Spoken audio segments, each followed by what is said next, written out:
My name is Ryan and I'm in recovery. If you haven't seen my previous videos, I am 38 years old. I'm in recovery from cocaine addiction.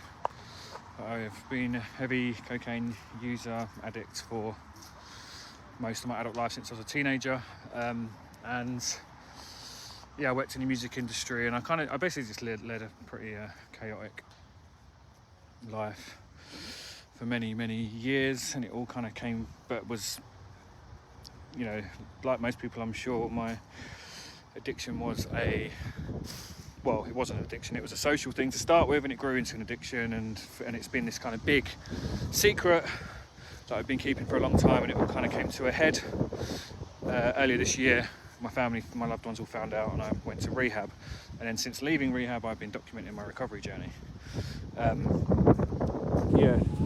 I've not been posting loads the last couple of weeks just because I've been a bit up and down, lots of feelings of restlessness and stuff like that. But yeah, I'm out this morning, I'm walking the little man. There he is. He's got a leaf stuck to his face, look. There you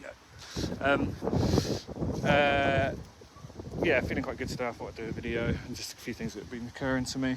I spent pretty much all of this week at my dad's back in my hometown. I've been playing a bit of golf, just taking Ernie for long walks, and yeah, just lots of long chats with my dad.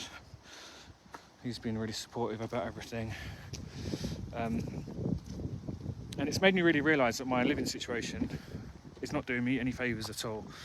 Me and my ex own a flat together, and I live in it. We split up a while ago, but we basically decided we were going to keep the flat because the property market was a bit knackered, and neither of us were in a position where we needed to kind of sell it straight away. So she moved out, and I stayed and took over all the mortgage and bills and whatever. We've since then put it on the market, but it's just not selling unless we take a big loss on what we paid for it, which we're not that happy about doing. But as you can imagine, I've been living there by myself for a while, and for the last kind of 6 months leading up to rehab, when my using got really heavy, it was all done there, sat on that sofa with the blinds down, with the lights low, with the doors locked, that kind of vibe. And I think there's just a bit of a heaviness in that flat for me now. It's kind of fun when I'm there with like guests, with friends, like people that come and stay or whatever, or Amy or whatever. But as soon as I'm there by myself, that's when my brain just like starts playing tricks on me. And I just don't think it's good for my recovery. So yeah, I've kind of been thinking about what to do. While I've been thinking about this, I've thought of a couple of things, both from rehab actually. One was a story that my rehab roommate told me when we were there, and he was telling me that, you know, you always hear about celebrities having, or like known people having overdoses in hotel rooms, and he was like, there's a reason for that. This might not be true, I haven't fact checked it, I've just thought it was an interesting thing to share, and I thought about it the other day.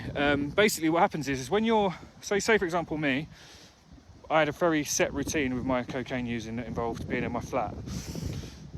When you have a routine like that of heavy using, your brain recognises the kind of signals that you're using or you're going to use, and like prepares your body for it physically.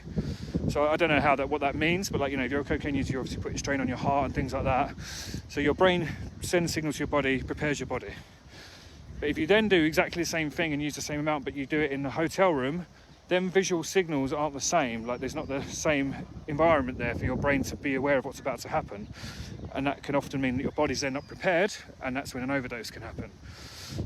So yeah, it kind of goes to show that your brain has all these kind of subconscious visual triggers. And then yeah, there was a session that we did in,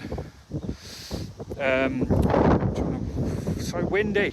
There's a group session that we did with a therapist in rehab that was talking about these sorts of things. And I remember there was like 20 people in the class, but I remember at one point she was asking me questions directly, and she was saying, like, asking what my using pattern was, what my living situation was, and I explained, you know, I use in isolation at home alone in the flat that I own. And she was like, well, what's your plan when you leave rehab? Where are you going to live? And I was like, well, I'm moving back into the flat that I own. I don't have anywhere else to really go. And she was like, well, you really should think about that carefully, because it's dangerous because of what I've mentioned. You know, you walk in and you look at that sofa that you've used 100 times on, and that's where your mind's going to go. So yeah, I think it's really important to kind of be aware of them, like them kind of subconscious visual triggers. And yeah, I've just realised that living there is not really working for me. It's as soon as I'm by myself, yeah, it doesn't work. So I mean, the flat is up for sale and it's not selling, which is obviously a problem. But me and my ex-partner have been discussing it, and we're now thinking about maybe putting it on the rental market.